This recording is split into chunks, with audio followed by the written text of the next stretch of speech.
Bonjour à tous, donc on continue Bezrat Hashem sur euh, toujours l'introduction du Shar Bitachon. Donc on est au cinquième point.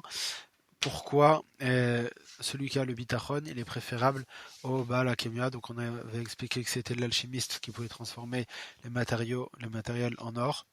Alors le cinquième point, pourquoi le Baal Bitachon eh ben, il est préférable, il nous dit comme ça. Chamishi shebal hakemia tachat pachad umoral avodato מן המלך ועד הפחות שבתושביו, ובוטח על השם יראו המלכים ונכבדי מן האדם. ואף בעלי החיים הבלתי הוגים, עד שכאילו הדומם מבקש חצונו. En fait, celui qui transforme donc les matériaux en or, eh ben, il a toujours peur que ça soit du roi, que ça soit des gens de ses voisins, de ses trucs, qui viennent lui prendre, qui viennent lui voler, qui viennent le dénoncer aux impôts, ce que tu veux. À chaque fois, il est angoissé. Par contre, celui qui est Boter Bachem, eh ben, au contraire, c'est même les gens qui peuvent avoir peur de lui. Pourquoi? Parce qu'il est tellement sûr de lui, il sait tellement que Akadosh Baruch Hu, c'est son père et qu'il risque rien, que les gens limite ça, ils sont impressionnés.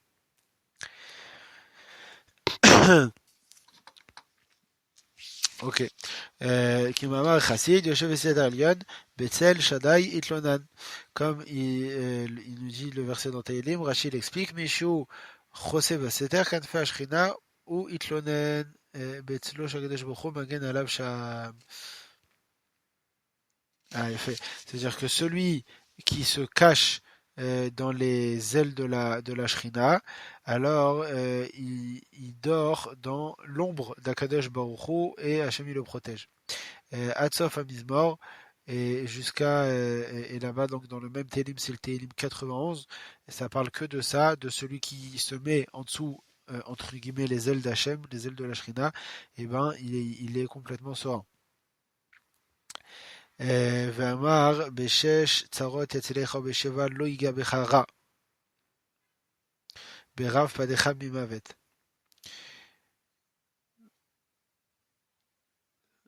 Donc Hatsof Aperek, que là-bas aussi, dans Yov, on dit, il y a un passage qui dit que il y a 6 problèmes, enfin tu seras sauvé de 6 problèmes, et le septième, il va pas te toucher, c'est-à-dire qu'en fait, il parle que là-bas il y a 7 problèmes, et que ces problèmes-là ils vont pas te toucher, Berav Padecham Mimavad, que tu vas pas vivre la famine, etc. Bon, en tout cas, tout ça, c'est et le Rabbeinu Bechaye ramène des preuves, en fait, des versets, comme quoi celui qui se cache sous les ailes de la Shrina, eh ben, il évite tous les problèmes qu'il peut avoir, qui peut être subi dans ce monde. Donc ça, c'est donc le cinquième point. L'alchimiste, eh ben lui, il a toujours peur du roi, de ses voisins, de ses trucs, alors que celui qui est Voter Vachem, au contraire, il est complètement serein, et c'est même les gens qui peuvent avoir peur de lui, ou en tout cas le craindre. בתור ממחלות, והשישי שבעל הקמיה אינו בתוך מן המחלות והמדווים המעציבים לו את שמחתו באושכו. Donc cet alchimiste-là, donc le sixième point, c'est quoi? C'est que l'alchimiste, eh ben, il peut être très riche, etc. Mais il n'est pas protégé des maladies. Donc si Hachem il a décidé de lui envoyer une maladie, eh ben, il va pas pouvoir profiter de son argent. והפותח על השם בטוח מן המדווים והמחלות. זולתי על דרך המירוק, או כדי לשלם לו. Donc, par contre, celui qui est Botar Bachem, eh ben, lui, il sera complètement protégé des maladies, etc. Il est tranquille par rapport à ça. Et Rabbeinu Bechaya nous dit que même si cet homme-là il tombe malade, le Botar Bachem, après tout, c'est possible qu'il tombe malade aussi, mais il sait prendre cette maladie avec les bonnes proportions. Il sait que déjà c'est pour son bien, qu'Hachem lui envoie pour son bien. Il sait que peut-être que ça va lui effacer des fautes, etc. Il voit en tout cas à chaque fois le bien dans tout ça. כאמרו ויעפו נערים ויגעו בחורים כשול ייכשלו וכאויבי השם יחליפו כוח. Que c'est un passouk dans Yeshaya qui nous dit que même des jeunes qui sont censés être forts, eh ben, ils se fatiguent. Mais par contre, ceux qui ont la confiance en Kadesh Baruch Hu, alors ils sont confiants envers Kadesh Baruch Hu, que Hachem il va leur donner la force, et au contraire, grâce à ça, grâce à cette positivité-là, eh ben, ils vont réussir à supporter la maladie, et est-ce que la maladie, elle part plus vite? C'est vrai que quand, Chas Hashem, quelqu'un il est malade, eh ben, c'est-à-dire, il guérit beaucoup mieux quand il est positif que quand il est négatif. Donc celui qui est Botar Bachem, même si demain il tombe malade, il arrive à positiver de telle manière que ça passe beaucoup plus vite et qui souffre moins de ça. Amar Kizrod Reshaim Dishavan Ausomer Tzadikim Hashem. Comme il dit le pasuk dans Tehilim, que la force du rachat, elle sera cassée. Mais par contre, les tzadikim qui s'appuient sur Akadosh Baruch Hu, eh ben, ils vont garder leur force et ils vont garder leur richesse. Encore un pasouk dans le Tehillim 37. Ok, donc ça c'était le sixième point. Le septième point, lo yarsar mezono, vashvi sheba la kemia, efshar shelo yasik mezono bemesh vershoto minazav vakesef, mechamat haeder ochel biro bemiksat haitim. Il nous dit, ce Baal Hakemia là, cet alchimiste qui a transformé le matériau en or, ok, peut-être qu'il a plein d'or, mais c'est possible aussi que quoi, qu'il y a la famine, et là, avec la famine, tu peux avoir autant d'or que tu veux, s'il n'y a pas de quoi manger, il n'y a pas de quoi acheter, tu peux rien faire. Comme Ro, Kasman, Bachutsot, Yashticho, Uzavam l'Inida Yeye, Kaspar Uzavam l'Uchal Yatzilam, comme un passage de Yecheskiel, que les gens ils vont jeter leur argent dehors, puisque ça va plus leur servir à rien, ils pourront rien faire avec, puisque c'est la famine. Vabutach al Hashem, Lo Yader Lo Bechol Zman ou Bechol Makom Betsof Yemechayav, comme Ro Berav Padecha Mimavet ou Milchama Midecherev, Vamar Hashem Roi Lo Echsar, Vamar Lo Yevushu Bet Ra'a, ou Mimer Avon Isbaou. Donc ça c'est des psukim pour nous dire que par contre celui qui est Boter Bachem, c'est absolument impossible qu'il lui manque de quoi manger. Ça veut dire que même qu'il va être en temps de guerre, en temps de famine, dans ce que tu veux, celui qui est Botéar Bachem à 100%, c'est impossible qu'il lui manque de quoi manger. Même s'il y a une famine, il n'y a pas de quoi manger, il n'y a aucune logique, il va réussir à avoir à manger. Vashmili, donc le huitième point, pourquoi le Baal Abitachon il est mieux que le Baal Hakemia, chez Baal Hakemia lo yanoir bemakom mipardo pen yegalu sodo, que celui qui est l'alchimiste qui transforme donc les matériaux en or, ouais, il va avoir peur toujours. Il va pas pouvoir rester fixe dans son endroit parce que toujours il a peur qu'on dévoile son secret, qu'on dévoile qu'en fait c'est aussi une arnaque. Et bon, en tout cas, que ça soit, je savais pas vraiment exactement si c'était une arnaque ou pas, mais en tout cas, il a peur toujours qu'on dévoile son business. Et donc, il se fatigue à chaque fois à devoir changer d'endroit pour ne pas trop rester dans un endroit, pour ne pas éveiller de soupçons, etc. Bah, Botach al Hashem, Sha'anan be'iro, be'shalvat nefesh mimkomo. Et par contre, celui qui est Botar Bachem, lui, il n'a pas besoin ni de se cacher, ni quoi que ce soit. Et il est tranquille, il sait que Hachem, il est avec lui. Comme Ro, Botar Bachem, Vasetov, Shechoneret, Suremuna. Comme il est dit dans le passou, que il a la confiance en Hachem, il fera du bien, et il va rester sur la terre, et il va brouter de la Emouna, de la foi. Donc, quand un homme, il a le bitachon envers Akadosh Baruch Hu, mais il n'a pas besoin de changer d'endroit, il n'a pas peur qu'on le poursuive, il n'a pas peur de tout ça. Il reste là où il doit être, là où il veut être, et il n'a pas peur qu'on lui fasse du mal, il sait que tout vient d'Akadosh Baruch Hu.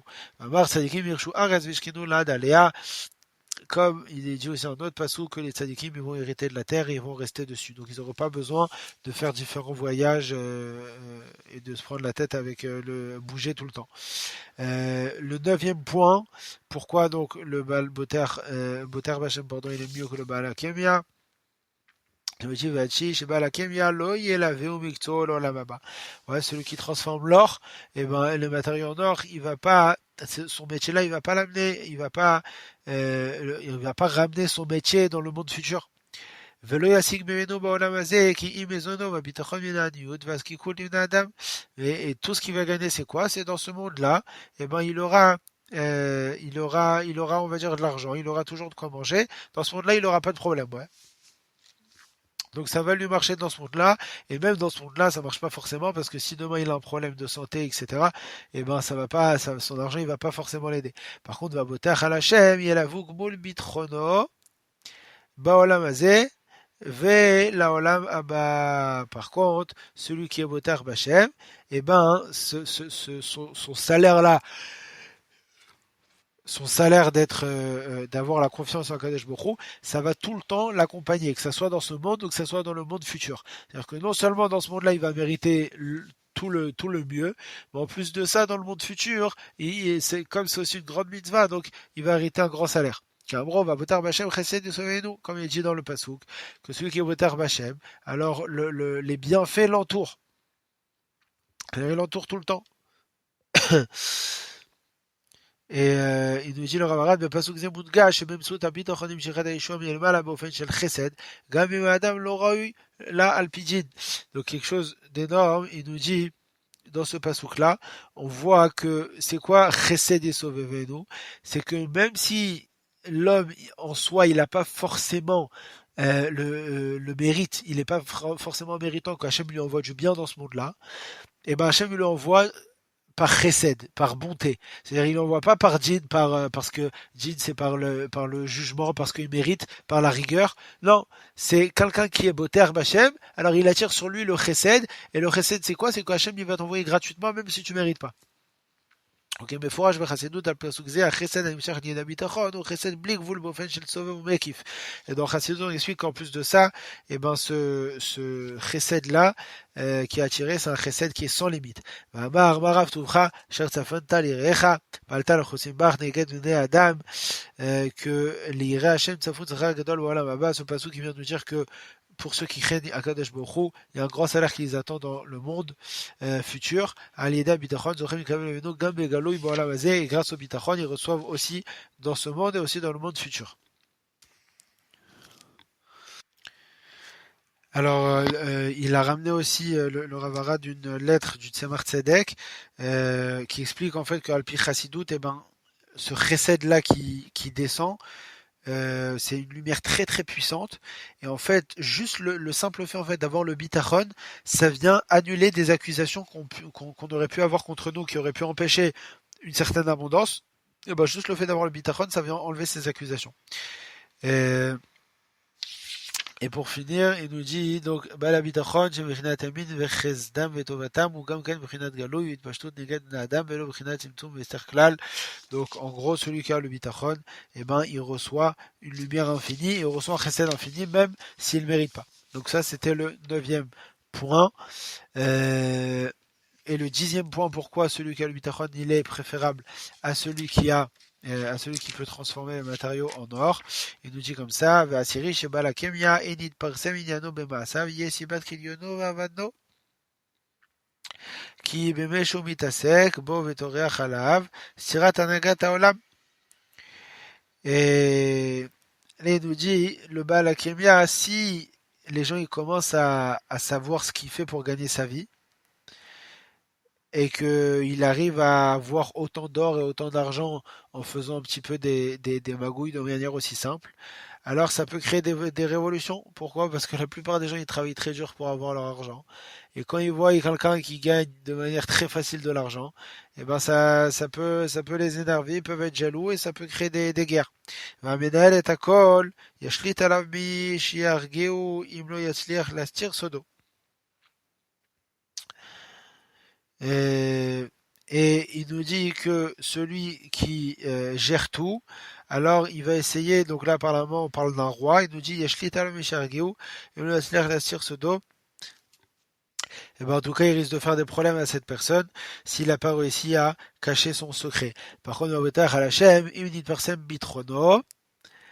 Igdal ben abriot vichabedu b'nadam b'kirvato riyato. Il dit par contre celui qui est botar Hashem, au contraire, si les gens ils commencent à connaître son secret et ils commencent à savoir pourquoi il a autant de réussite, et ben au contraire ils vont vouloir se rapprocher de lui. Pourquoi? Parce qu'ils disent que c'est juste grâce à son bitachon et donc ils vont vouloir apprendre de lui le bitachon et les gens ils vont au contraire le respecter pour ça.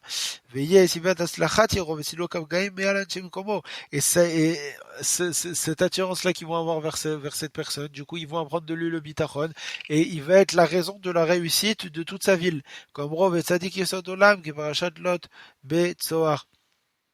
Et ben, donc, comme il est dit, un passage qui est dit, le Tzadik Yesod Olam, c'est le fondement du monde. Donc, en tout cas, et ben, cet homme-là qui a le bitachon, tout le monde va vouloir apprendre de lui, et du coup, il peut sauver énormément de gens. Ok, donc là, Rabbeinu Bechaye, une fois qu'on a fini les 10 points sur lesquels le Boter Bachem il était préférable au Baal Hakimi à l'alchimiste, il va continuer encore sur les avantages qu'il y a le Boter Bachem en général. Il nous dit Vod mito aliyot a Boter Hashem, itromem itadar beinyane adat, car Boter Hashem itale imreya Baal on yemer la frish matnot Hashem.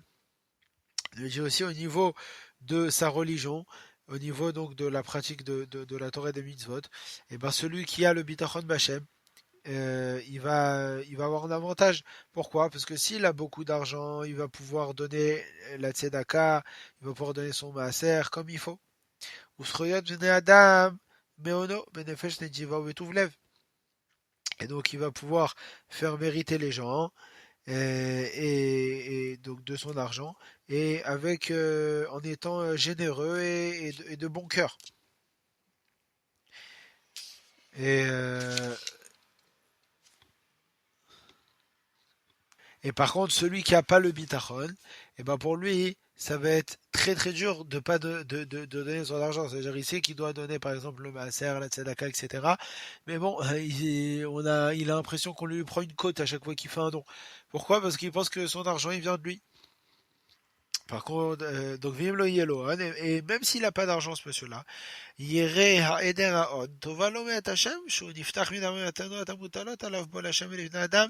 Il se dit quoi? Il se dit, bon, ok, Hashem, il m'a pas donné d'argent, j'ai à peine de quoi vivre. Bon, alors au moins, j'ai pas cette responsabilité-là de devoir donner aux gens et de donner à manger aux pauvres. Au Biglal, miut, terdat libo, mishmirato, veniolo, et il a pas besoin aussi de se prendre la tête à gérer tout cet argent. C'est-à-dire que quand un homme il a beaucoup d'argent, eh ben, il a aussi beaucoup de trucs à gérer, il peut avoir des inquiétudes et tout. En plus de ça, on dit que pourquoi c'est l'épreuve de la richesse elle est très dure, parce que si Chas Shalom, le riche, il a, on va dire, je sais pas, 10 millions de dollars sur son compte de côté qu'il n'utilise pas ni pour ses business pour rien, c'est juste qu'il les a sur son compte pour être tranquille, on va dire, mais que derrière il y a des pauvres qui n'ont pas de quoi manger, et ben dans le ciel on va lui reprocher. T'avais de l'argent de côté et il y avait des pauvres qui crevaient de faim, pourquoi tu leur as pas donné? Donc là au moins, lui il a pas d'argent, il voit le côté positif, c'est quoi? C'est comment il a pas cette responsabilité-là. כאשר האדם בוטח בהשם שהכל מגיע ממנו, עורב ורכוש שלו, פיקדון שייתן לו מאת השם. Donc quand un homme il est boter b'Hashem, il sait que tout vient d'Akadosh Baruch Hu. Alors quand il a les moyens financiers, il sait que tout vient d'Hashem. ולכן אם יש לו אפשרות ויכולת הכספית, הוא משתדל להשתמש בו כראוי על פי רצון השם. ואם ממנו מועט, או אינו מצטער ונבהל, אדרבה, הוא מסוגל לשמוח שהטרדות שרובצות עליו פחותות, שהרי כאשר יש לו כסף, הוא טרוד יותר. למה לתת אותו, במה להשקיע אותו, donc c'est comme on a dit que celui qui a beaucoup d'argent, et ben il sait que ça vient d'Hachem et donc il va savoir aussi être généreux avec les gens comme il faut. Et celui qui en a pas, il sera aussi heureux parce qu'il se dira bon moi j'ai pas cette responsabilité là. כמו שאמרו על אחת הצדיקים שהיה אומר הרחמן יצילנו מפיזור הנפש, אמרו לו ומהו פיזור הנפש, אמר שיהיה לי רכוש בראש כל נחל ובכל עיר. Comme il y a un tzaddik qui a dit Hachem sauve-moi que mon âme ne soit pas éparpillée. On lui a dit qu'est-ce que c'est que ton âme ne soit pas éparpillée? Et il dit que j'ai pas des biens devant chaque fleuve et dans chaque ville. Pourquoi? Parce que s'il commence à avoir des biens de partout dans chaque ville, eh ben il va être embrouillé, il aura tellement de trucs à gérer, il pourra pas bien servir à Kadesh Baruch Hu. Bon, bah, marquin moneno, marben echassim, marben daga, comme on dit aussi dans Pirkei Avot que celui qui a beaucoup de biens, il a beaucoup d'angoisse. Mamrou, ezo, ashir, asamer, pechelko. Par contre, on dit quoi? Celui qui est riche, c'est celui qui est heureux de ce qu'il a. Donc, le Baal Habitachon, quoi? Il va toujours voir le point positif, en fait. Qu'il ait de l'argent, il voit le point positif. Il en a pas, il voit le point positif. והנה הבוטח על השם ישיג תועליות ההון, והוא כלכלתו וינצל מטרדת לב בעל ההון ורוב דאגתו עליו. Et en plus de ça, celui qui est boter b'Hashem, alors même quand il a beaucoup d'argent, alors il va voir ce qu'il peut faire avec cet argent. C'est-à-dire, il va pas prendre l'argent comme un but, il va prendre l'argent comme un moyen. Quelle bonne chose il va pouvoir faire avec ça. Et il va être sauvé par ça des angoisses qui peuvent avoir les gens qui ont beaucoup de moyens. כמו שאמר החכם, מתוקה שנת העובד, אם מעט ואם הרבה יאכל והסובל לעשיר איננו מניח לו לישון. Il nous dit que Shlomo Amelach, il nous dit, elle est douce la nuit de l'employé qui a un petit peu, mais par contre, celui qui a beaucoup et qui est riche, eh ben, ça ne le laisse pas dormir. Ouais, qu'est-ce que ça veut dire? Adam yasher veseva tamid, aval shiradato leinocho lo lishon, que c'est possible qu'un homme, eh ben, finalement, il ait énormément et il est toujours rassasié, mais ses problèmes, il le laisse pas dormir. La reine asher ameti ou asamer bechelko shenenu taoud. Et c'est pour ça que c'est qui le vrai riche? C'est celui qui est heureux de sa part et donc qui est jamais, il est jamais dérangé, il est jamais inquiété. ולעומת השינה הנודדת מעיני אותו אשר בממון שנת העובד ben sheyesh lo meyad, ben sheyesh lo rav, metuka. Mais par contre, l'employé, lui, il n'a pas de problème. Qu'il ait beaucoup ou qu'il ait un peu, il dort sur ses deux oreilles parce qu'il est qu'employé, il n'a pas de responsabilité. Or, le riche qui a des responsabilités, eh ben, il peut dormir moins bien. Alors que quoi, celui qui a le bitachon, eh ben, peu importe ce qui se passe, et comme lui, finalement, il reste Eved, parce qu'il sait qu'il est Eved Hachem tout le temps, et il sait que cet argent qu'il a, c'est pas lui, c'est Hachem, que c'est Hachem qui gère tout. Donc lui, toujours, il dormira sur ses deux oreilles, et donc c'est ça l'avantage qu'il a. Donc Bezrat Hashem continuera la suite de l'introduction dans un prochain cours. Bezrat Hashem Itbarach, des bonnes nouvelles à tous.